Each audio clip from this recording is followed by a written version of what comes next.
Olá pessoal, meu nome é Guilherme Takassi, eu sou médico, trabalho nessa linha bem voltado aqui para a saúde e nesse podcast nós temos o objetivo exatamente de transformar um conhecimento complexo, muitas vezes ligado ali aos estudos médicos, em algo simples e prático para que você consiga se beneficiar. Então, no episódio de hoje, nós vamos exatamente entrar no mundo da suplementação, em que o foco aqui será exatamente você entender todo esse passo a passo, desde o porquê a suplementação ela ganha cada dia mais relevância, vamos colocar assim, e como nós entendemos ali, chegamos à conclusão de uma necessidade de um suplemento ou um nutriente. E a partir disso, eu quero também comentar com vocês ao longo dessa nossa conversa de hoje, sobre vários itens ali que nós usamos na suplementação de maneira bem específica. É óbvio que é impossível falar sobre todos os suplementos, mas na nossa troca, eu quero exatamente apresentar para vocês alguns dos que são aqueles mais frequentes, e é óbvio, né, quando nós chegarmos nessa parte, você já vai entender, já vai ter passado por aquele conceito do porquê esses são ali os mais frequentes e os que as pessoas mais precisam na rotina do dia a dia. Então, para começar aqui, essa linha de raciocínio, esse passo a passo, como vocês já sabem, é sempre uma construção em que um passo posterior desse raciocínio sempre está amarrado ao passo anterior. Então, entra aqui comigo nesse processo para exatamente a gente conseguir construir ali ao longo desse episódio uma linha de raciocínio muito interessante em seu benefício. Então, vamos lá, né? Começar aqui nosso foco de fato na suplementação, e a partir disso, o primeiro conceito para a gente é o porquê que a suplementação é tão relevante hoje, né? O que que acontece, o que mudou ao longo dos últimos anos no mundo, em que esse pilar da suplementação, ele faz parte dos 5 pilares que normalmente eu falo aqui com vocês.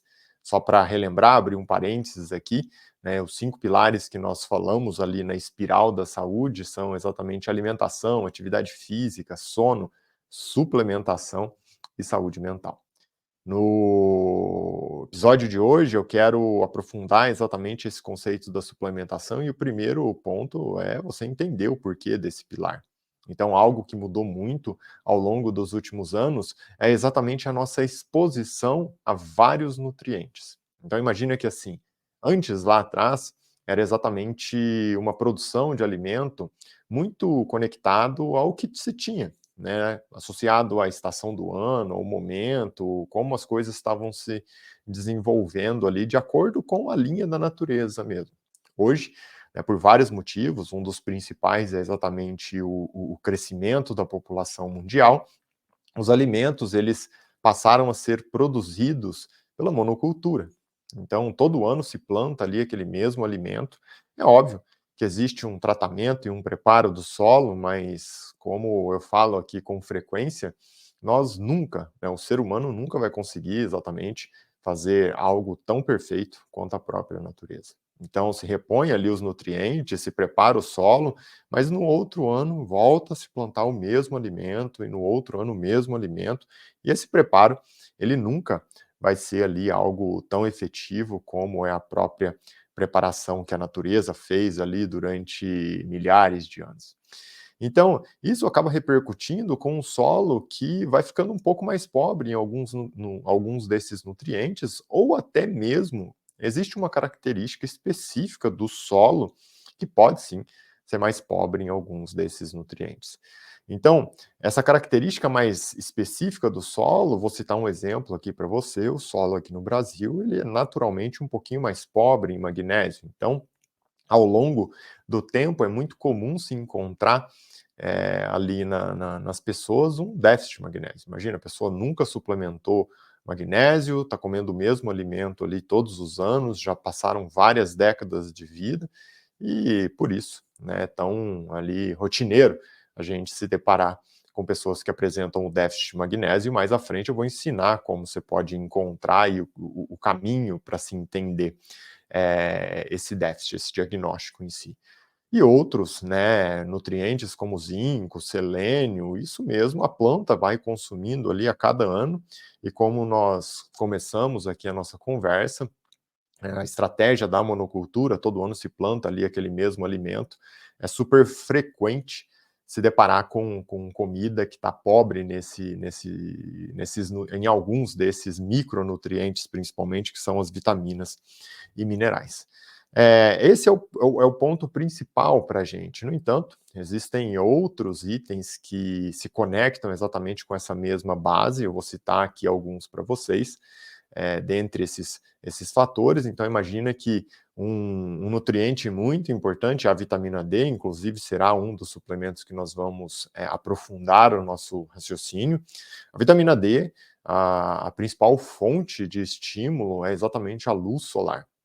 E o que aconteceu ao longo dos anos é que cada vez mais nós, seres humanos, estamos onde? Né? Trabalhando em lugares fechados o tempo todo com roupa, o corpo coberto, e a repercussão disso ao longo do tempo é uma baixíssima exposição à luz solar e, por consequência, uma baixa produção de vitamina D no corpo. Se eu sei que esse nutriente é tão importante, influencia na minha produção de energia, na minha imunidade, na minha saúde mental, o que vai acontecer se eu não me exponho ao sol? Eu vou precisar ali, né, possivelmente de uma suplementação. E hoje, até mesmo através dos testes genéticos, nós sabemos que muitas pessoas respondem ali, precisam de uma exposição solar bem maior do que se pensava, daqueles 10, 20 minutos ali, com 70% do corpo exposto. E por conta desse fator, né, não dá para ficar com uma vitamina D na dosagem sanguínea tão baixa, uma vez que ela influencia em tantos pontos importantes na nossa saúde. Por isso, a suplementação entra como esse quarto pilar, como um fator ali essencial quando nós pensamos em saúde. Um outro item super frequente, até mesmo associado, né, à origem ali das proteínas de origem animal, em que oferecem vários nutrientes e ao longo ali do desenvolvimento do ser humano, é muito frequente o ser humano consumir essas proteínas de origem animal, né? E o que nós sabemos hoje é que aquele peixe, por exemplo, que crescia lá na transição da água fria para a água salgada, num ambiente mais selvagem, que se alimentava do fitoplâncton, isso não acontece mais hoje, né? A maior parte do peixe que chega à mesa das pessoas é um peixe que foi criado em cativeiro. E esse peixe criado em cativeiro foi alimentado com ração. Esse peixe não consumiu ali o fitoplâncton. Então, né, como consequência de todos esses fatores, esses alimentos eles são muito pobres em lipídios, e dentre esses lipídios, principalmente o ômega 3.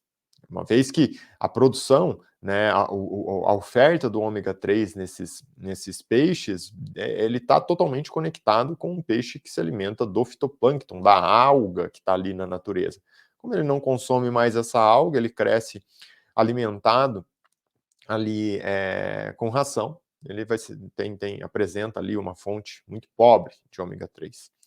E a consequência desse conceito é que cada dia menos as pessoas têm uma boa quantidade de ômega 3, né, no corpo. E o ômega 3 influencia a saúde mental, influencia a saúde cardiovascular, influencia o metabolismo da glicose, que são itens que estão conectados totalmente com a saúde cardiovascular, e a saúde cardiovascular, né, aí mais uma coisa estatística, a mais importante para hoje, já que nós sabemos que as pessoas hoje mais têm morbimortalidade associada à doença cardiovascular. Doença cardiovascular é a principal causa de morbimortalidade. Então, tudo isso é super frequente e importante para nós, então nós sabemos aqui, entendemos de fato a importância da suplementação. Só para relembrar você, esse conceito do método de produção dos alimentos, tanto das plantas ali de maneira geral, como até mesmo os peixes, como os animais são alimentados, esses animais que oferecem ali a proteína de origem animal para as pessoas. E um item básico, que seria a exposição solar, cada dia menos as pessoas se expõem ao sol, e nós sabemos, por consequência, que cada vez mais nós temos pessoas com déficit de vitamina D. Esse é um fator muito associado ao que nós falamos da oferta dos nutrientes para o corpo. No entanto, existe um outro item muito importante aqui também, é que cada vez mais, além do alimento estar pobre em nutriente, cada vez mais as pessoas consomem alimentos industrializados. E esse fator toma uma relevância essencial, uma vez que nós sabemos, assim, que o alimento industrializado, ele não é rico em nutrientes, então tem uma lista ali de ingredientes enorme, mas tudo adicionado, muitas coisas artificiais, e cada vez com uma quantidade menor de nutrientes. Então são alimentos que têm uma lista de ingredientes muito grande, mas uma quantidade de nutrientes muito pequena. E um detalhe aqui importante que nós sabemos é que, assim, pessoal, ó, esse alimento, né, industrializado, normalmente ele é muito rico em alguns itens para oferecer um sabor. Então, aqueles temperos artificiais que são adicionados, ou até mesmo o sabor adocicado para tornar palatável esse alimento, que é muito rico em açúcar. Esse açúcar torna, sim, palatável, mas essa grande quantidade de glicose gera um desequilíbrio ali no corpo. E esse desequilíbrio repercute ali ao longo do tempo com uma necessidade do corpo de metabolização dessa glicose. Essa metabolização da glicose em excesso no corpo é uma das principais causas das descompensações cardiovasculares, das doenças cardiovasculares, é o efeito negativo desse açúcar refinado que é tão frequente na vida das pessoas. E só para citar um exemplo aqui para vocês, né, quando você entra em contato com esse excesso de açúcar, um dos nutrientes que você mais usa no seu corpo para metabolizar esse açúcar lá através da insulina, que é o hormônio que metaboliza, que tira esse excesso de glicose do sangue, é o magnésio. Então imagina só, né, você no dia a dia consome um alimento que é pobre em magnésio, mesmo o alimento in natura ali, aquele que foi que vem ali diretamente da terra, do solo, da natureza, por conta do processo da monocultura, como nós conversamos agora há pouco, ele já vem um pouco mais pobre em magnésio. Então, você consumiu esse alimento que tem uma quantidade menor de magnésio e na sequência, consome um industrializado que tem grande quantidade de glicose. E para metabolizar essa glicose, você vai consumir ali muito magnésio no seu corpo. A conclusão aqui, qual que é o fato que nós enxergamos? Que você consome pouco magnésio e você recebe pouco magnésio e gasta muito.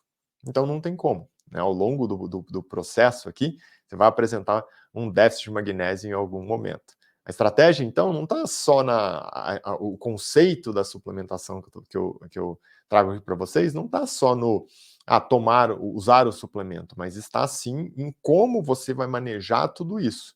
Porque se você usa o suplemento e ainda continua exposto o tempo inteiro a uma grande quantidade desses alimentos industrializados ricos em açúcar, vai ser muito difícil você conseguir um grande resultado, um resultado muito positivo.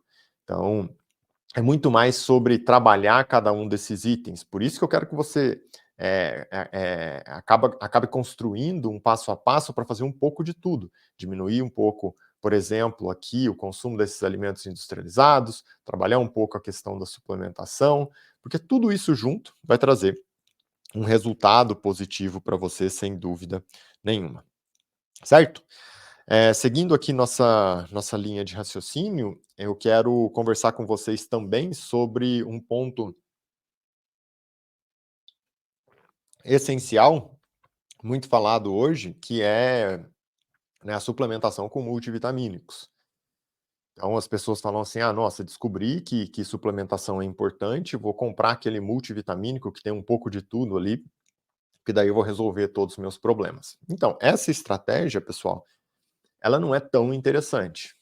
Porque normalmente os nutrientes que tem ali, né, é super comum, assim, você se deparar com nutrientes que não são totalmente ali favoráveis, porque não são nutrientes ativos de fato, são vitaminas sim, que você vai ter que ativar no seu corpo, e diante disso, você cria uma barreira, né, existe um atrito aí, o objetivo maior é sempre oferecer, dentro do possível, é claro, vitaminas ativas para o seu corpo, porque você não vai precisar passar por nenhum processo de ativação.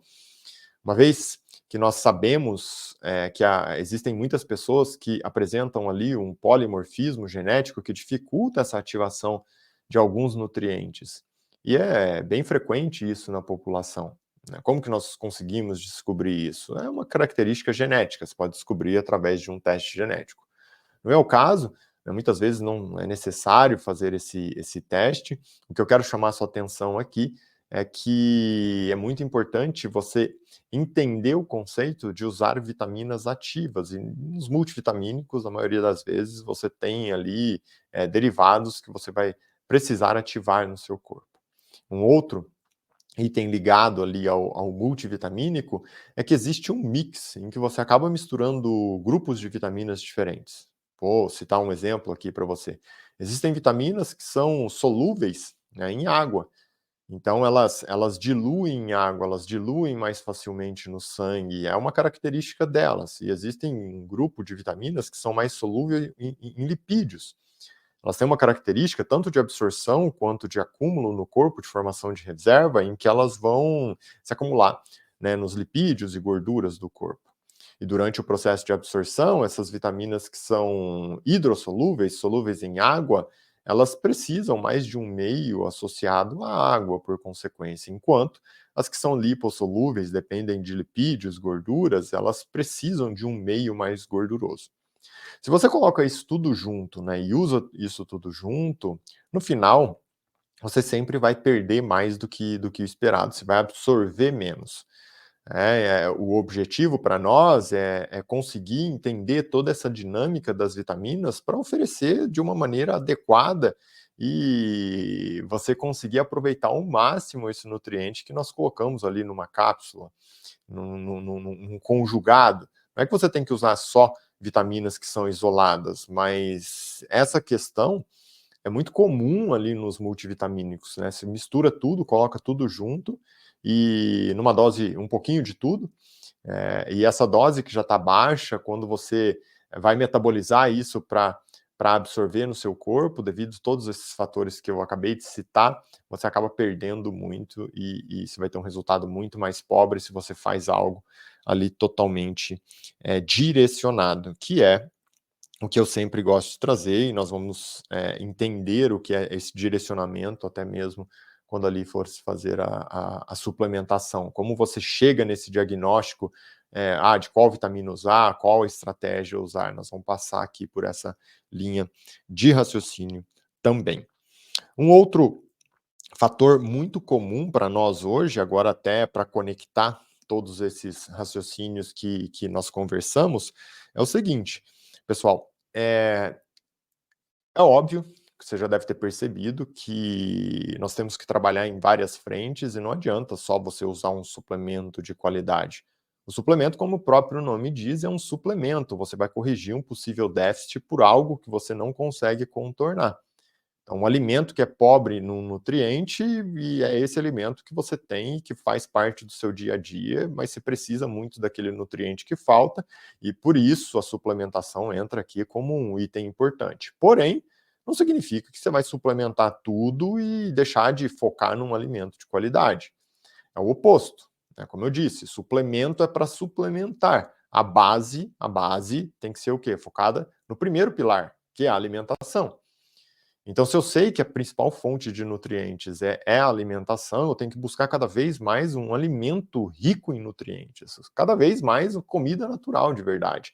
E dentro do possível, uma comida que oferece ali uma grande quantidade de nutrientes, se possível, né? Como eu disse, eu consegui até buscar esses alimentos que são mais ricos de uma produção mais ali artesanal, vamos colocar assim.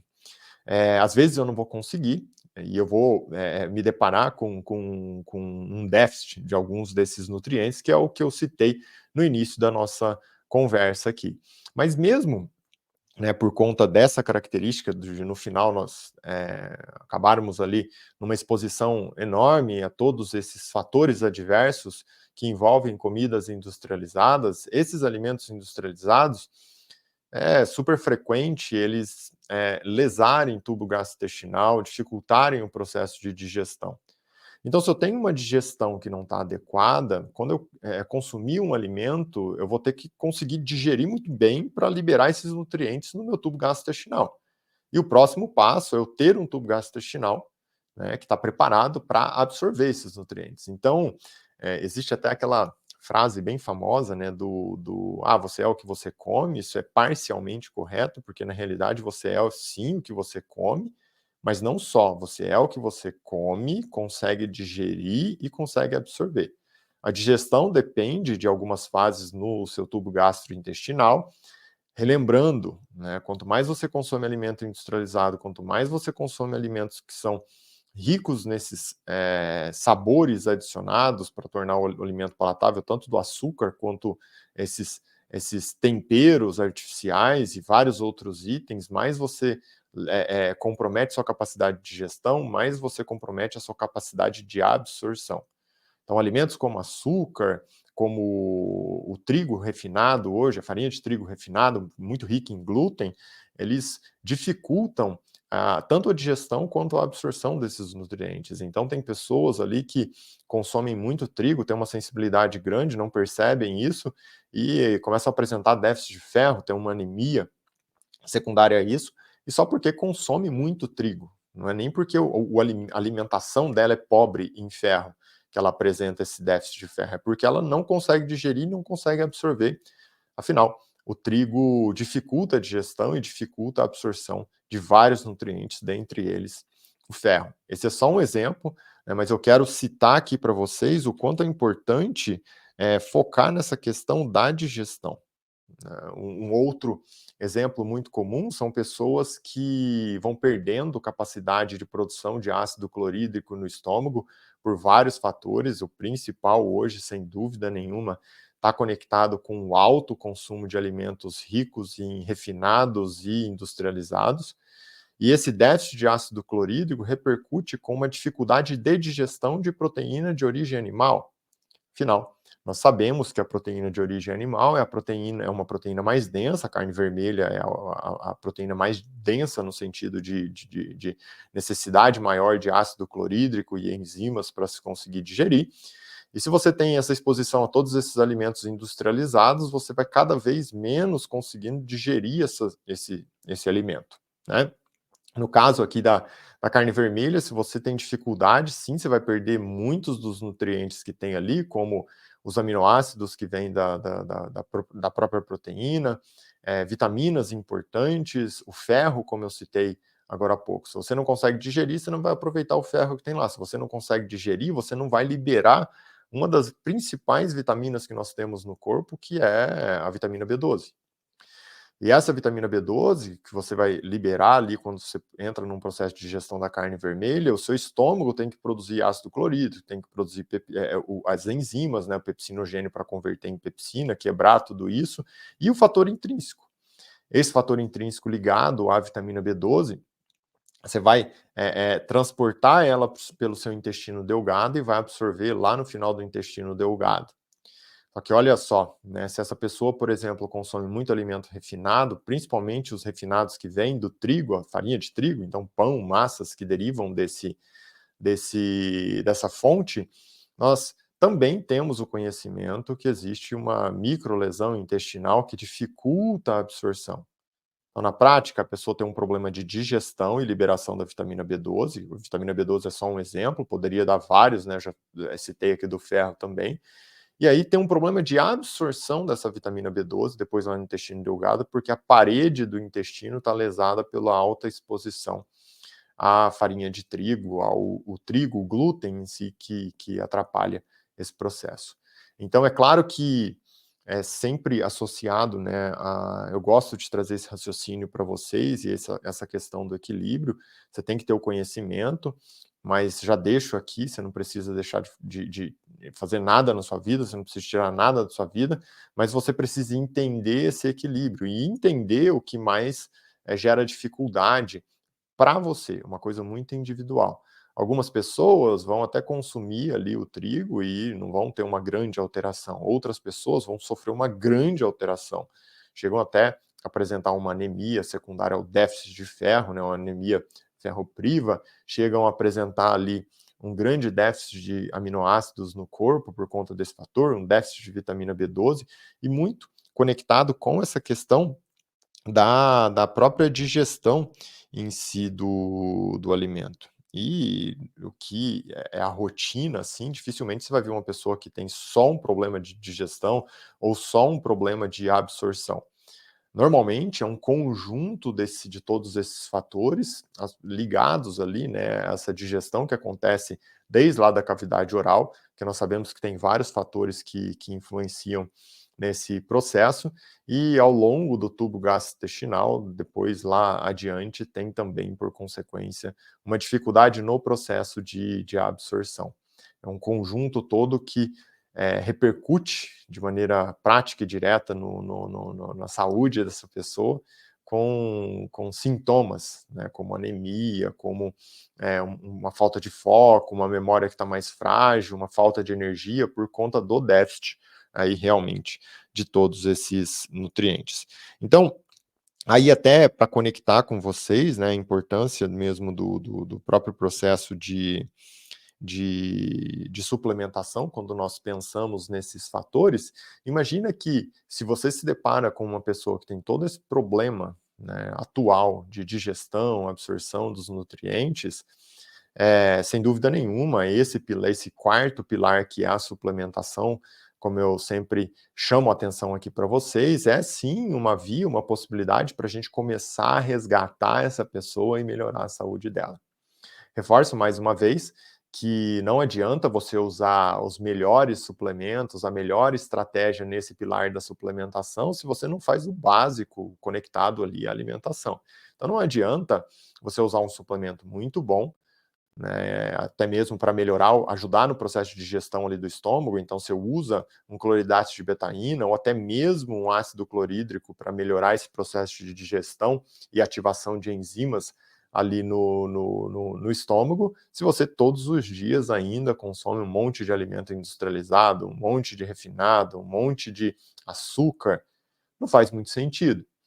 É sobre você trabalhar em várias dessas frentes. O primeiro conceito é trabalhar a alimentação, então, você vai precisar reduzir o consumo desses alimentos refinados, os alimentos industrializados, e junto disso entrar com o pilar da suplementação, no caso da digestão, né, você pode começar a melhorar a acidez desse estômago com cloridrato de betaína ou o próprio ácido clorídrico em si. Se essa pessoa ainda ela continua com dificuldade para digerir, tem um sintoma de refluxo, né, tem um sintoma que come e fica mais cheia, percebe que demora para digerir, e você já começou a corrigir essa questão do ácido clorídrico, você pode adicionar ali uma enzima para ajudar na digestão, principalmente das proteínas, uma pepsina para desencadear esse processo. A partir desse momento, a digestão começa a acontecer melhor, ali o processo fica um pouco mais leve e, por consequência, a pessoa vai absorver mais os nutrientes como um todo, ferro, vitamina B12, todos esses conjuntos o conjunto de micronutrientes, que são as vitaminas e os minerais, e é óbvio, os macronutrientes que passaram pela digestão adequada, como proteínas, carboidratos, gorduras e assim por diante.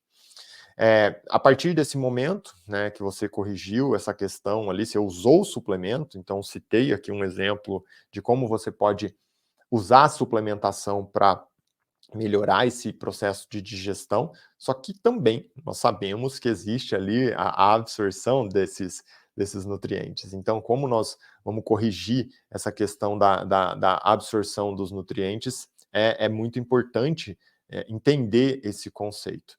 A partir disso, nós podemos também usar a suplementação, e agora nós vamos falar mais da parte de absorção ali no intestino, e nessa absorção ali no intestino, também né, depende muito da parede intestinal, e a parede intestinal conecta com a microbiota que existe ali, e a microbiota ela se alimenta, isso você vê, sempre cai no básico inicialmente, por isso que tem que ser feito o básico. A microbiota, que são as bactérias boas que estão lá no intestino, elas se alimentam de comida de verdade, que são os vegetais, as fibras, ali nessa parte mais de absorção do tubo gastrointestinal. Então, para isso, a alimentação tem que ser mais natural. Se você oferece muito açúcar, muito refinado, essas fontes de glicose dos refinados alimentam as bactérias ruins ali do tubo gastrointestinal. Então, mais uma vez, você precisa tomar uma conduta relacionada à alimentação. Ah, mas se eu quero exatamente, sobrou algo que eu preciso corrigir ali, né? Sim, aí você pode usar a suplementação. Nós conseguimos hoje, através da suplementação, otimizar essa oferta de prebióticos, que são fibras ali, os alimentos, que é o alimento para essas bactérias boas. Nós também conseguimos usar as próprias cepas, os conjuntos das bactérias boas lá no intestino, que são os próprios ali probióticos em si. Mas uma outra via aqui muito importante e efetiva é uma alimentação natural, que você vai oferecer comida para as bactérias boas, de uma maneira ali bem rotineira, muitas vezes. Essas bactérias boas começam a crescer só pela uma alimentação que foi realinhada, né, foi reajustada, e você começa a ter predominância dessas bactérias boas, e toda essa recuperação ali do intestino acontece naturalmente.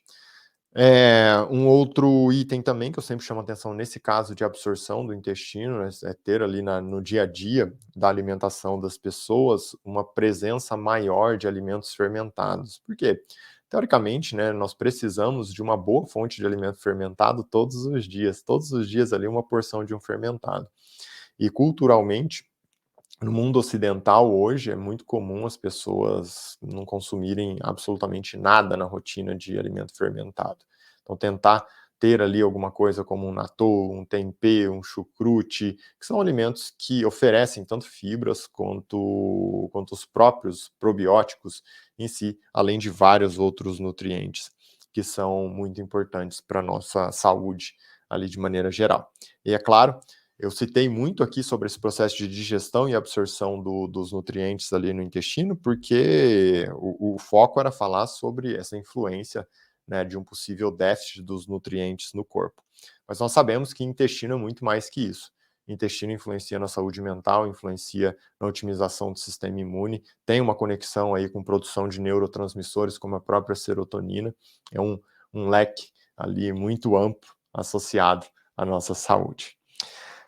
Continuando agora a nossa linha de raciocínio aqui sobre todo esse conceito da suplementação, e você vem aqui junto comigo construindo o porquê se suplementa, por que as pessoas apresentam déficits de alguns nutrientes em si, qual são os melhores ali formatos de suplementação, por que o multivitamínico não é tão interessante, daí algo rotineiro também, né? Não é meu objetivo aqui falar sobre alguma marca específica, mas as pessoas se deparam hoje no mercado com inúmeras marcas, um leque ali enorme, e isso é muito bom, porque dá uma possibilidade de acesso às pessoas, uma facilidade nesse acesso.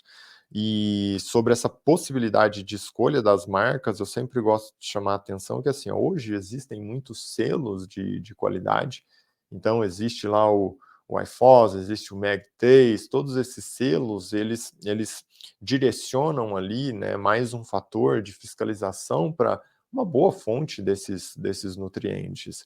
E o que nós temos que fazer quando nós vamos escolher ali um suplemento, né, uma marca em si?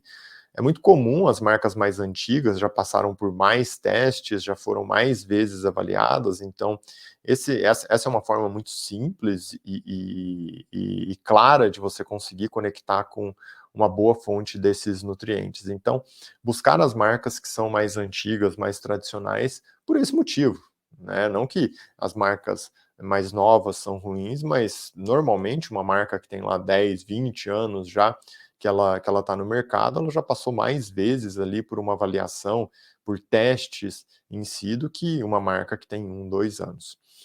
Outro fator é procurar exatamente esses selos que, como eu descrevi aqui para vocês. Para o ômega 3 é muito frequente isso, né? Selo de pureza ali do ômega 3, que é para buscar um nutriente que é o mais puro possível, que não tem contaminante, que foi produzido de uma maneira adequada. Essa estratégia é uma estratégia simples e que vai ajudar bastante quando se for procurar ali uma marca específica. Agora, né, para seguir, eu quero trazer aqui para vocês esse tópico, porque é um tópico que muitas vezes, na verdade, todo mundo vai se deparar, que é sobre como eu faço o diagnóstico, eu determino que eu vou começar a usar um suplemento em si, não a marca, mas um determinado suplemento. Como que eu falo que eu vou usar o magnésio, como que eu falo que eu vou usar a vitamina D, e aquilo vai ser uma suplementação específica para exatamente desviar daquele problema tão comum, né, que nós nos deparamos de, usa um multivitamínico aí que tem um pouco de tudo, e você já entendeu por que que o multivitamínico ele não é tão interessante aí para a gente. Diante disso, eu gosto de dividir em 2 grupos básicos para a gente, né, pessoal, que se alinha aí com essa questão do diagnóstico em si. Então imagina que é assim, ó, quando você, vai buscar um diagnóstico para exatamente escolher o suplemento que você vai usar, você pode ter um diagnóstico que ele é bem laboratorial. Então, de maneira prática, é algo assim: fiz o exame de sangue, no exame de sangue eu identifiquei ali um déficit, então fiz um exame de sangue, tem uma vitamina D que está baixa, fiz um exame de sangue, tem uma vitamina B12 que está baixa, fiz um exame de sangue, tem um ferro que está baixo, fiz o exame de sangue, tem uma ferritina que está baixa. É algo bem concreto. Então, é um exame laboratorial, é um diagnóstico laboratorial que determina uma conduta. Tem um diagnóstico laboratorial de déficit de vitamina D que está baixa, qual que é a conduta? Suplementa a vitamina D. Então, você vai entender todo esse processo através da realização de um conjunto de exames. Esses exames, idealmente, exames de sangue, que são esses exames laboratoriais de pesquisa das vitaminas, no mundo ideal, né, para o adulto em si, principalmente a partir dos 30 anos, vai se fazer esse exame todo ano. Então, pelo menos uma vez por ano você faz esse exame, de 1 a 2 vezes por ano você faz esse exame. Como existem alguns, aí é uma dica mais prática, né, durante anos eu vejo isso, alguns desses nutrientes, principalmente vitamina D, vitamina B12, que tem uma tendência a cair mais rápido no corpo, idealmente seria você seguir ali 2 vezes por ano com esses exames. Exames mais completos, que envolvem estudo metabólico da glicose, a parte hormonal em si, na dosagem ali no sangue, 1 vez por ano, eu acho que é mais que suficiente. É claro que existem algumas exceções, né, quando você tem uma pessoa que tem alguma queixa específica, você está tratando algo específico, você pode precisar com uma frequência maior que isso, um espaço de tempo menor, porém, na maior parte dos casos, nós conseguimos contornar isso com um exame por ano completo, e essas dosagens das vitaminas mais específicas, como vitamina D e vitamina B12, umas 2 vezes por ano. Esse é um diagnóstico mais laboratorial. É algo muito claro. Você foi lá, fez o diagnóstico, né, estudou o exame sanguíneo, entendeu, e a partir disso você tomou uma conduta. Então é muito simples, diagnóstico, tratamento, diagnóstico, tratamento. Déficit de vitamina D, suplementa vitamina D. Déficit de vitamina B12, suplementa vitamina B12. Agora, existe também, pessoal, um diagnóstico que é mais clínico, esse é um pouco mais complexo, porque ele depende exatamente de uma avaliação bem específica. É a queixa da pessoa, não necessariamente existe uma alteração específica lá no exame de sangue ou um exame de imagem. É uma pessoa que você avalia e ela tem queixa de falta de energia, aí você vai entender, ela mora no Brasil, ela tem uma alimentação que está mais pobre em magnésio, ela consome alimentos que são ricos em refinados, que para a metabolização desses refinados você gasta muito magnésio, é uma pessoa que já tem mais de 30, 40 anos, pelo menos, Então, tudo isso fala a favor de um déficit de magnésio. Nesses casos em si, é um diagnóstico clínico e o tratamento, né, pode sim ser através de um suplemento, mesmo sem um ponto específico ali de um exame laboratorial que mostra um déficit. Esse exemplo que eu citei, você ainda entende, essa pessoa não tem nenhuma contraindicação, daí você inicia a suplementação e ela vai apresentar ali um grande resultado, uma melhora. Então esse diagnóstico laboratorial, ele é mais simples, ele é bem direto, enquanto o diagnóstico clínico, ele envolve todo um contexto que você tem que entender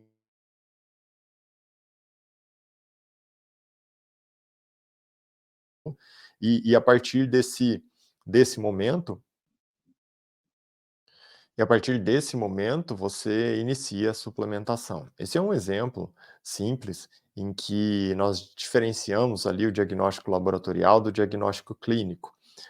Na prática, o diagnóstico laboratorial ele é mais concreto, o diagnóstico clínico é muito difícil ali no dia a dia. Normalmente, você precisa de um profissional que está associado a isso, que trabalha com isso, que tem um manejo, né, uma conduta muito clara em relação a essa percepção de todos esses detalhes. A estratégia que eu mais uso, né, que eu usei sempre ao longo da minha vida aí durante anos, foi essa dos pilares, por isso que eu criei esse sistema de avaliação de como estão cada um dos 5 pilares na vida da pessoa, para conseguir chegar numa conclusão adequada, tanto do diagnóstico laboratorial, quanto do diagnóstico clínico, e a partir disso, né, desencadear ali uma boa conduta. Ainda no diagnóstico clínico, um outro exemplo muito frequente é a pessoa que tem queixa associada à digestão. Então, eu acho que esse processo da digestão ele é muito importante, afinal, nós precisamos ali de uma digestão adequada para conseguir absorver, quebrar o macronutriente, liberar os micronutrientes, vitaminas, minerais, e depois conseguir absorver isso no tubo gastrointestinal que está funcionando da maneira adequada. Quando uma pessoa tem uma queixa ligada à digestão, um refluxo, uma dificuldade de trânsito intestinal, esse tem que ser um foco inicial para começar a melhorar e para partir daí a pessoa até mesmo absorver melhor esses nutrientes, porque senão vai ser sempre uma corrida em que você está em déficit, né? Porque você até mesmo se oferece ali um nutriente, mas a pessoa não consegue absorver, se oferece um suplemento de qualidade, mas a pessoa não consegue absorver, porque é um problema do tubo gastrointestinal. Então, esse seria um processo, um passo inicial, né, no diagnóstico e no tratamento que envolve aqui esse diagnóstico clínico e um tratamento, uma conduta a partir dele. Esse leque, né, ele está conectado exatamente com o tipo de suplemento que eu vou escolher para tomar uma conduta real.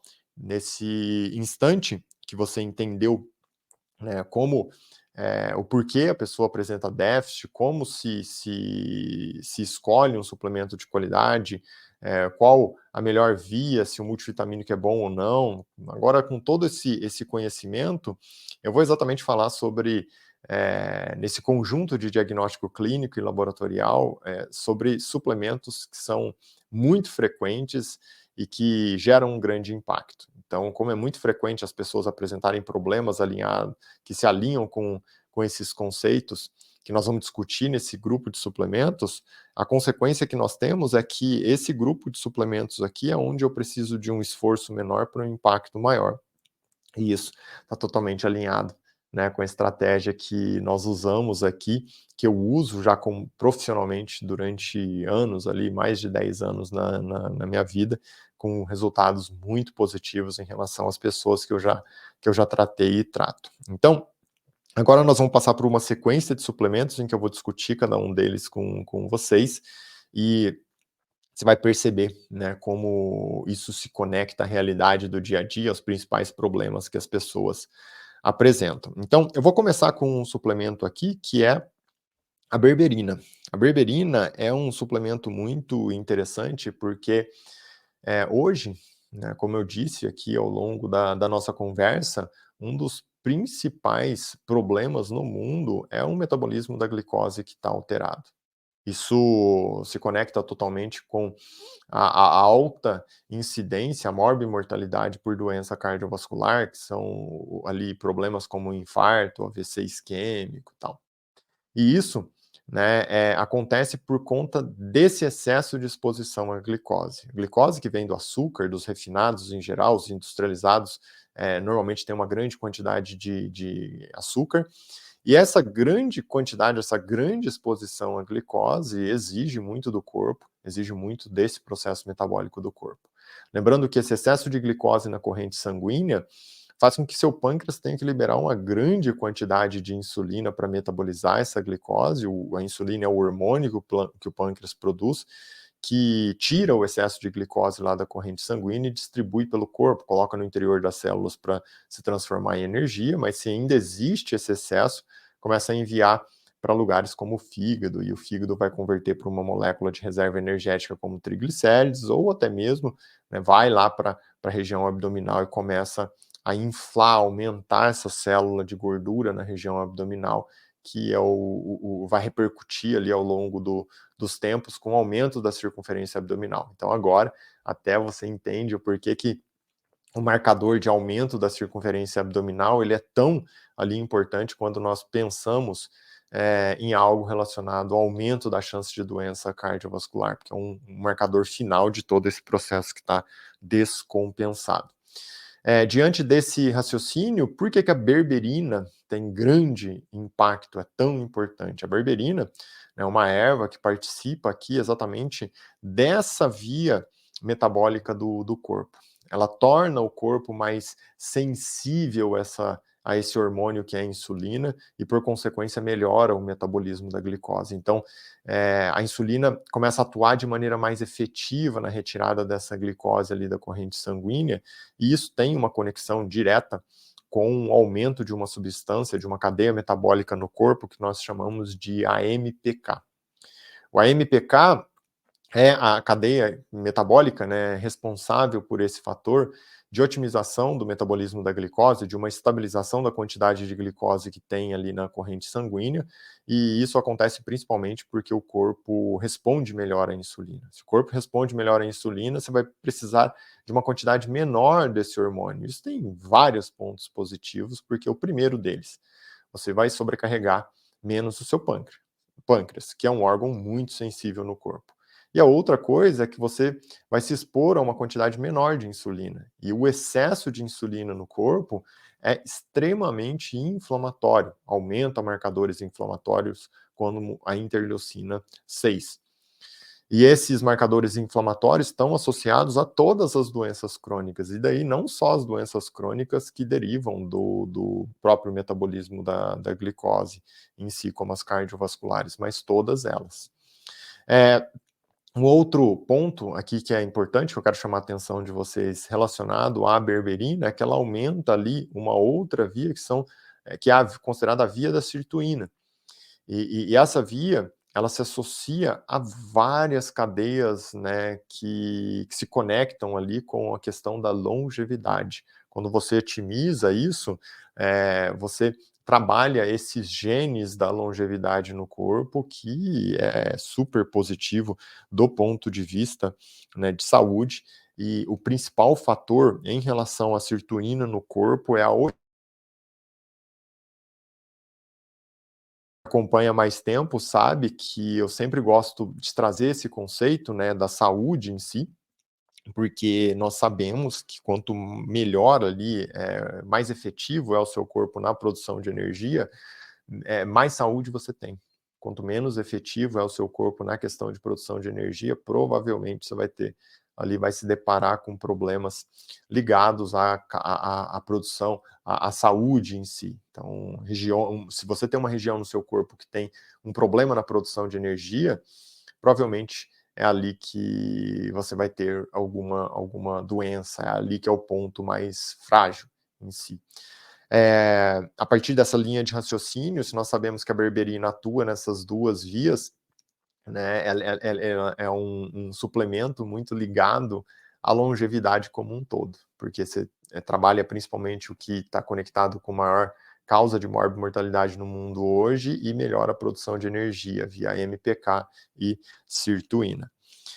Meu objetivo aqui, né, é fornecer uma ideia para vocês, eu quero chamar atenção, não tome conduta por conta própria, sempre procure um profissional da área de saúde, mas no caso, a maioria dos estudos relacionados à berberina se usa a berberina em torno de 500 miligramas 2 vezes por dia, logo após as principais refeições, porque são nas refeições que você, teoricamente, tem maior chance, né, de exposição a pico, aumento da glicose. Então, almoço e jantar, por exemplo, as pessoas usam ali nos estudos de segmento que mostraram esses benefícios em torno de 500 miligramas logo após a refeição.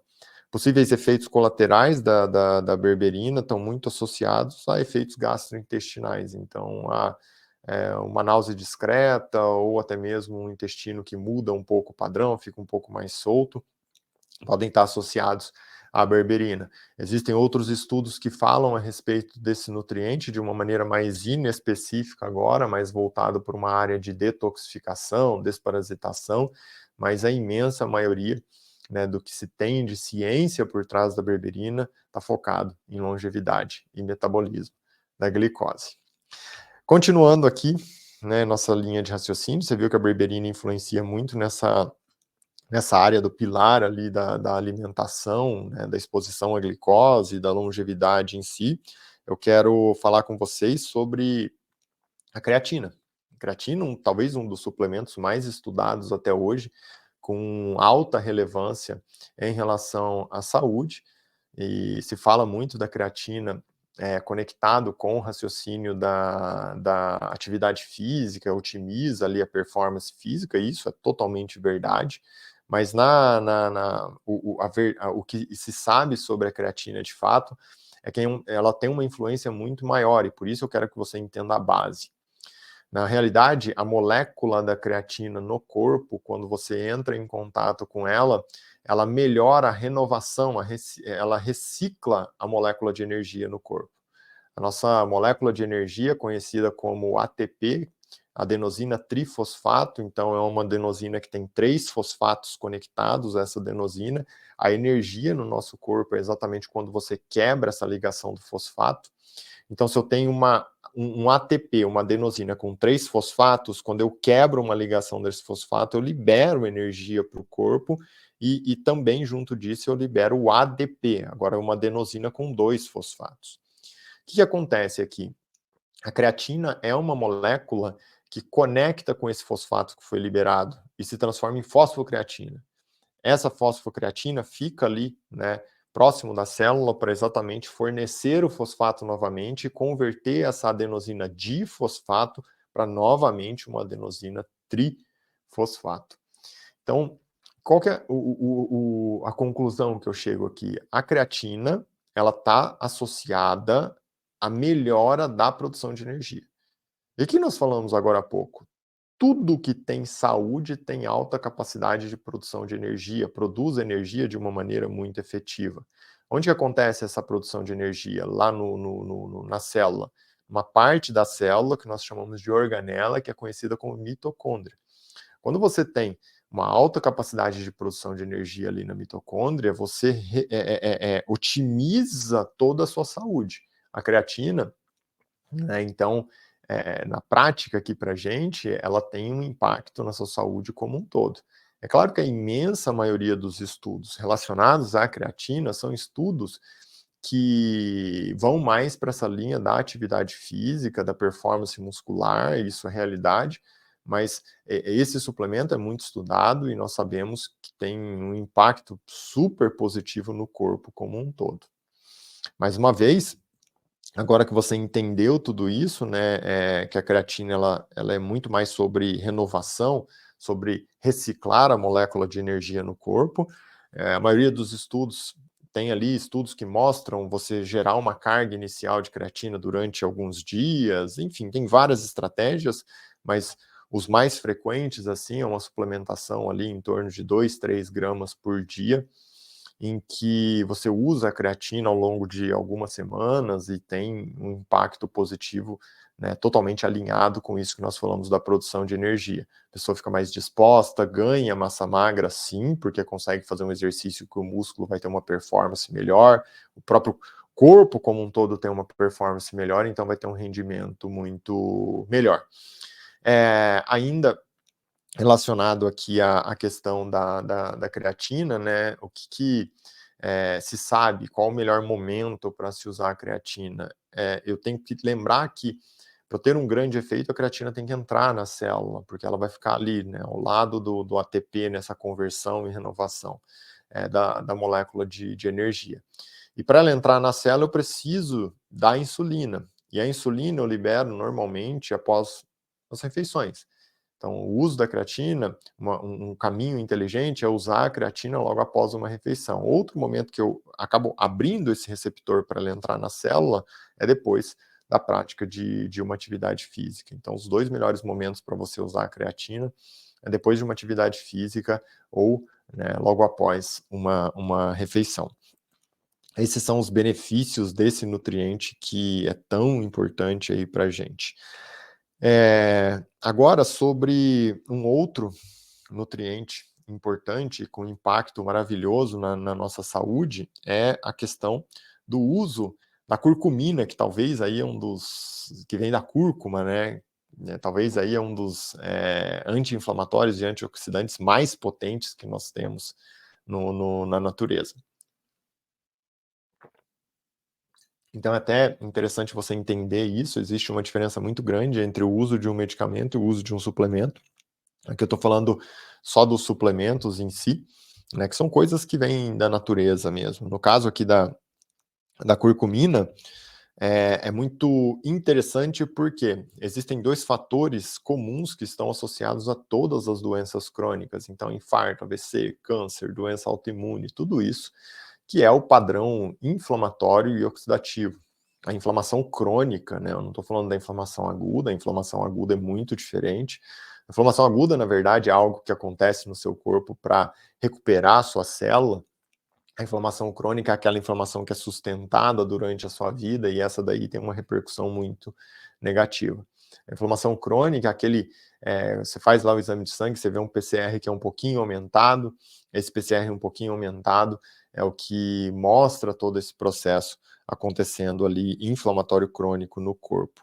O processo oxidativo também está conectado a todas essas doenças. Esse processo oxidativo significa que você tem um excesso de radical livre em relação à sua capacidade para a correção desses radicais livres.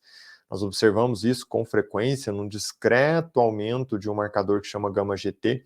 Esse gama-GT, né, é um marcador muitas vezes usado para estudar o fígado, e isso tem total sentido, porque boa parte dessa correção desses radicais livres ali no corpo acontece lá no fígado, então, por isso, toda essa importância do segmento ali com exames de sangue, como eu disse, uma vez por ano, porque você consegue também observar todos esses fatores.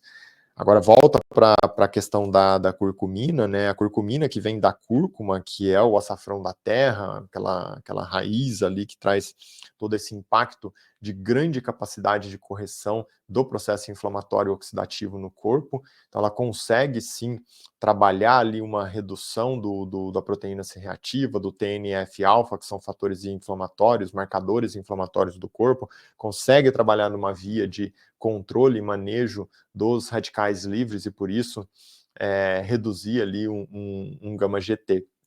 No dia a dia, né, o que nós temos de estudo, assim, nós sabemos que o uso da curcumina em torno de 500 mil ou até 1.000 miligramas por dia, dividido ali em torno de 2 a 3 vezes por dia essa dose, você gera grande impacto.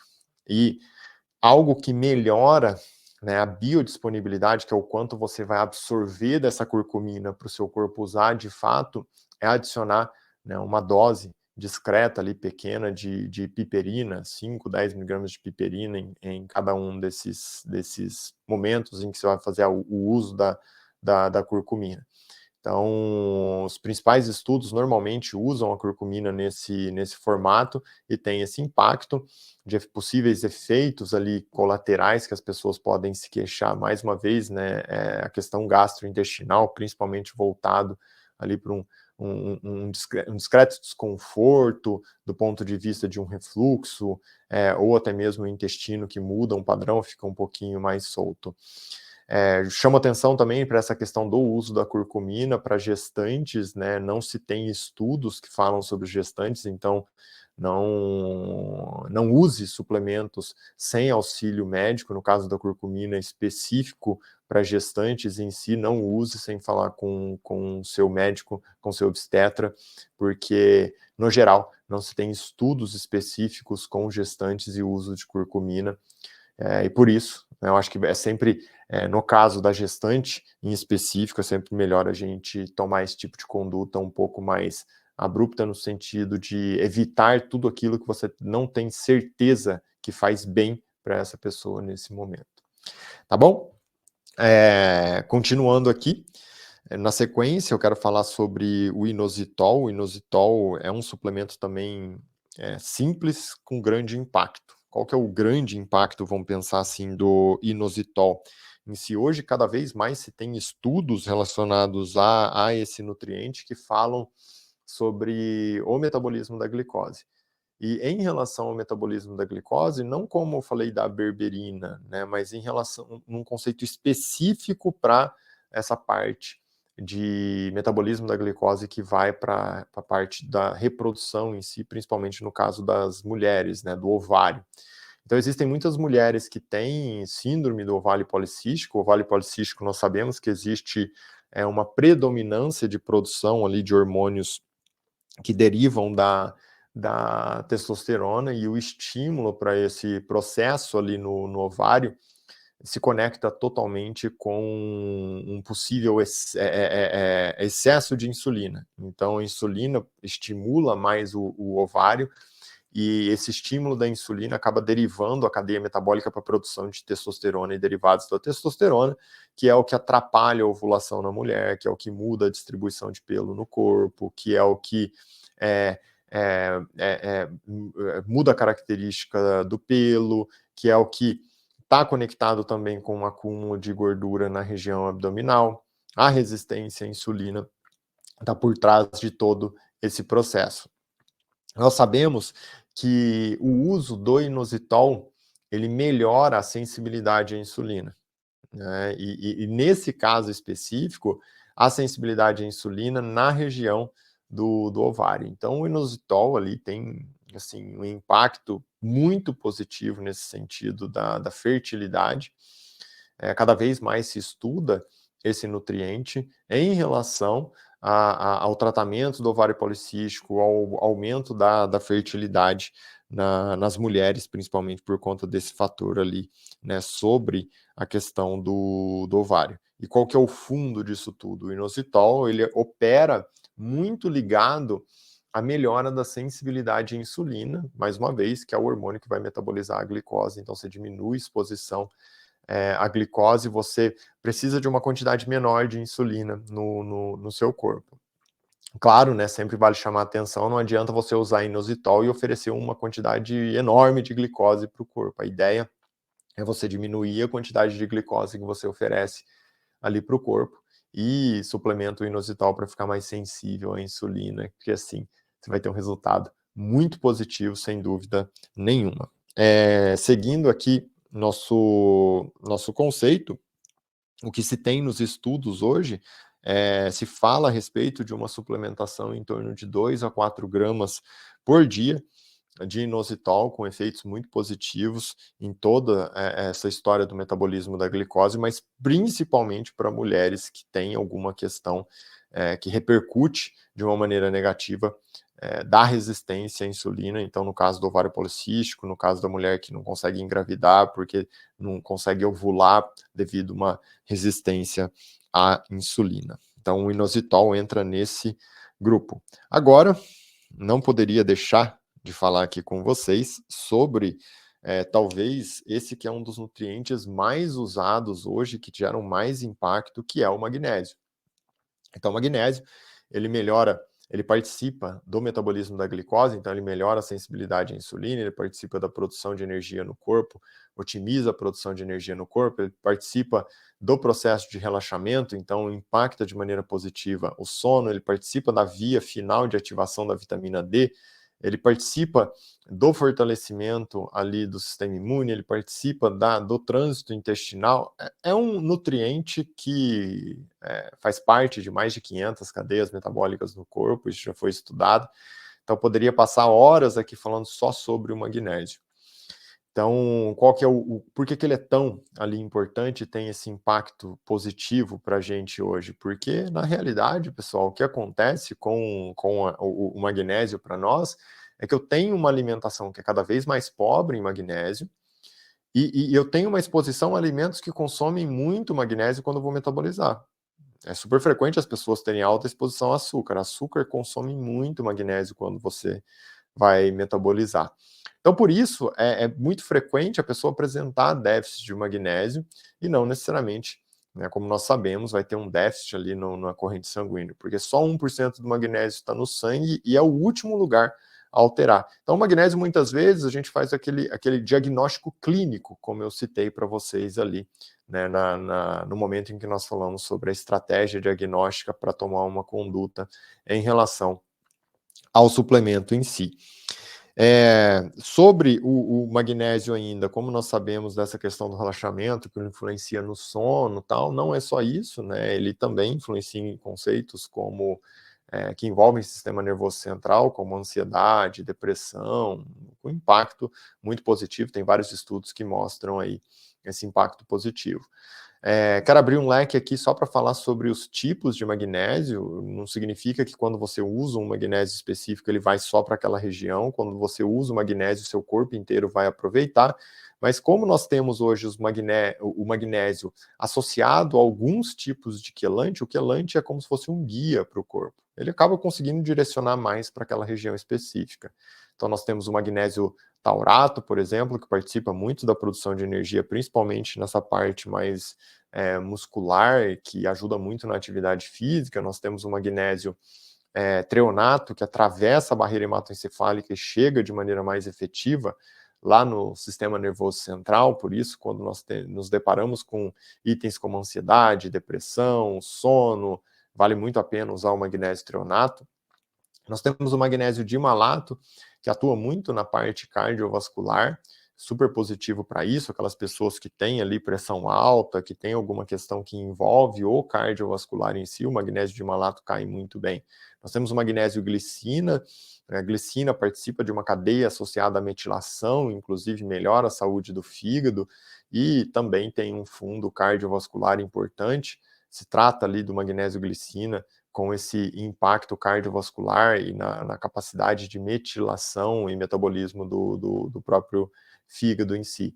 O magnésio inositol, como eu disse para vocês, que melhora ali o metabolismo da glicose, principalmente para as mulheres, quando nós temos uma questão associada ao ovário, a produção ali, a sensibilidade, desculpa, a insulina no ovário, a síndrome do ovário policístico, os policistos no ovário, nesse caso o magnésio inositol também é muito importante, e existe um parênteses aqui também, que o inositol, ele ajuda na questão de relaxamento, principalmente no período noturno, por isso muitas vezes ele é usado durante o sono.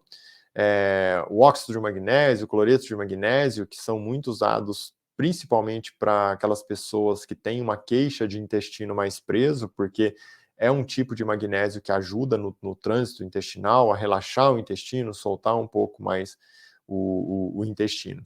Todos esses tipos de magnésio aqui, eles trazem essas diferenças, tal, que eu chamei atenção para o que seria mais específico, mas reforço. Não significa que quando você usa um magnésio dimalato lá, para seu cardiovascular, você não vai conseguir oferecer magnésio para outras regiões do seu corpo, como o músculo e assim por diante. Não. Se usou magnésio, seu corpo inteiro vai aproveitar esse nutriente que é essencial, e ao longo da nossa conversa já entendeu por que ele é tão relevante, por que ele é tão impactante assim. Na maioria dos estudos se usa, então, em torno de 200, 300 miligramas por dia para um adulto do magnésio. Normalmente é um nutriente muito seguro. de possíveis efeitos colaterais, né, no máximo ali soltar o intestino, alguma coisa nessa linha. Quem que normalmente que tem que ficar um pouco mais de olho sobre o uso do magnésio? As pessoas que têm algum problema renal, principalmente aqueles que fazem diálise, que têm insuficiência renal crônica, porque tem um metabolismo, uma distribuição dos eletrólitos, como sódio, potássio, cálcio, magnésio no corpo, um pouquinho diferente. Então, essas pessoas, né, normalmente não se usa a suplementação com magnésio por conta desse fator que é intrínseco ali ao problema renal. Não é que o magnésio lesa o rim, tá, gente? É que um renal crônico, uma pessoa que tem insuficiência renal crônica, tem dificuldade maior para a metabolização dos eletrólitos com o magnésio. Então, por isso que tem que ficar mais atento, não vale a pena usar. Seguindo aqui também, vou falar com vocês sobre o ômega 3, nós conversamos um pouco sobre ele, né? O ômega 3 hoje é muito importante, principalmente porque é um dos lipídios anti-inflamatórios do corpo, que trabalha na via da COX, que é uma enzima que faz parte da cadeia metabólica da inflamação. Então, o ômega 3 é o lipídio anti-inflamatório, o ômega 6 é o lipídio inflamatório, a ideia é você conseguir equilibrar isso no corpo. Hoje, nós temos uma exposição muito maior ao ômega 6, então por isso cada vez mais as pessoas seguem uma cadeia bem mais inflamatória, e a causa desse aumento da exposição ao ômega 6 é principalmente o alto consumo dos óleos vegetais. Hoje, o ideal seria o quê? Consumir mais ômega 3 e diminuir a exposição ao ômega 6. O ômega 3, a principal fonte seriam os peixes, mas como nós falamos no início da nossa conversa aqui, cada vez mais os peixes estão mais pobres em ômega 3. Por isso, a suplementação cai como uma grande aliada nesse sentido. O ômega 3 ele é composto por DHA e EPA. Esses dois nutrientes, né, nós temos tudo ajuda em tudo aqui, mas só para ficar mais claro essa divisão, que é muito mais didática do que metabólica em si, o EPA ele ajuda mais no cardiovascular, o DHA ele ajuda mais no sistema nervoso central em relação a esse processo inflamatório crônico. Então, uma pessoa que eu quero melhorar, diminuir chance de doença cardiovascular, ou que eu estou tratando uma doença cardiovascular, ou que eu quero reduzir um triglicérides, por exemplo, ou melhorar o metabolismo da glicose, eu uso com predominância de EPA. Uma pessoa que tem ali uma ansiedade, uma depressão, alguma questão do sistema nervoso central, uma memória que está mais frágil, eu uso com predominância de DHA, a questão do ômega 3. Né, dos nutrientes, a maior parte, assim, que existem estudos muito interessantes relacionados ao ômega 3 é sobre a queda do triglicérides, então como o triglicérides, essa parte metabólica acontece muito no fígado, sempre que existe uma questão de metabólica no fígado, o ômega 3 também tem impacto muito positivo. Na redução do triglicérides é só um exemplo, o uso do ômega 3. Se usa ali em torno de 1.000 miligramas por dia, de uma divisão, como eu falei aqui, que você vai escolher a predominância a partir da queixa em si, de ômega 3. Então, esse 1.000 miligramas você dividirá mais cardiovascular, mais sistema nervoso central, meio a meio, então é muito guiado por aí. O que nós sabemos é que tem um impacto muito positivo em todas essas vias, através do uso desse nutriente, que é o ômega 3, e cada vez nós temos uma exposição menor. E daí, né, pessoal, a vitamina D. A vitamina D, de todos esses, você viu que é uma coisa progressiva, assim, ele participa de tudo no seu corpo. A vitamina D influencia em tudo, então é uma ação endócrina que nós falamos, tanto que ela é parente dos hormônios esteroidais, tanto que se você olhar a fórmula da vitamina D, o formato dela e o formato de um hormônio esteroidal, você vai ver que é muito parecido, porque todos eles têm a mesma base, que é o colesterol. A vitamina D atua na produção de energia, otimiza seu sistema imune, melhora o metabolismo do cálcio, atua de maneira positiva na sua saúde mental. Então, é algo, assim, essencial, não dá para ter déficit de vitamina D, e hoje é super comum, né, o déficit de vitamina D por conta dessa questão em que as pessoas apresentam ali no dia a dia a influência, né, do déficit da exposição solar, e por isso, cada vez menos ali nós temos pessoas com uma boa dosagem sanguínea de vitamina D. A vitamina D, ela, ao contrário de muitos dos nutrientes que eu citei aqui, ela faz parte daquela estratégia diagnóstica laboratorial, você dosa ali o 25-hidroxivitamina D na corrente sanguínea. Idealmente, hoje, nós temos que deixar o 25-hidroxivitamina D na corrente sanguínea acima de 50, 60, né? Porque ali você tem uma faixa com um grande impacto positivo em todas essas frentes em que nós falamos. No caso da suplementação com a vitamina D, ela é uma vitamina que ela é solúvel em gordura no corpo, então ela é uma vitamina mais de depósito. É sempre interessante você suplementar e guiar essa suplementação, no caso da vitamina D, né, com o exame laboratorial, para não gerar até mesmo uma toxicidade, um aumento ali, além do que se esperava, do que se queria da vitamina D. Então, pelo menos ali 1, 2 vezes por ano, devemos dosar a quantidade de vitamina D na corrente sanguínea para evitar esse tipo de problema. O principal problema do excesso de vitamina D no corpo é aumento do cálcio, a famosa hipercalcemia, com repercussão negativa tanto em vaso sanguíneo como no aumento da chance ali de formação de cálculo sanguíneo. Por isso esse segmento mais de perto. A maioria dos estudos hoje, né, eles usam ali a suplementação de vitamina D, que fica em torno de 1.000 a 5.000 unidades por dia, e esse segmento com impacto positivo tanto na redução de doenças crônicas como um todo, e até mesmo conectado aqui com saúde óssea, com saúde mental, porque a vitamina D impacta, como eu disse, em todas as células do corpo. Para encerrar, então, agora que você teve esse panorama todo, né, pessoal, nós passamos hoje por uma conversa em que você entendeu a importância da suplementação, o porquê que é tão comum as pessoas apresentarem déficit, o porquê que a suplementação é o nosso quarto pilar aqui, o porquê que a suplementação é um pilar importante, mas você depende dos pilares anteriores, como a alimentação, que se conecta diretamente, a própria, né, condução do ponto de vista do que existe no mercado, como escolher um suplemento, usar multivitamínico ou não, por que não usar multivitamínico na maioria dos casos, a relação entre vitaminas que são solúveis em água e vitaminas que são solúveis em gordura e como isso impacta na sua qualidade de vida.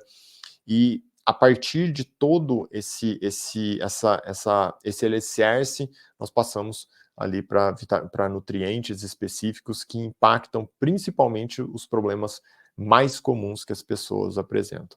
Quero que você use esse conhecimento de uma forma inteligente, né, aprenda, porque cada vez mais é algo que eu gosto de trazer para vocês no sentido, assim, um conhecimento prático para você entender, para você conseguir se beneficiar desse conhecimento, conseguir levar isso para as pessoas que você ama, porque, lembra, não esquece isso, que saúde é sim sobre você, mas não só sobre você. Saúde é sobre você e todas as pessoas que você ama, porque a melhor coisa que existe é você estar bem, para passar bons momentos com todo mundo que você gosta. Tá certo? Então, use esse conhecimento a seu favor e não esquece que a sua primeira riqueza é a sua saúde. Até a próxima, pessoal!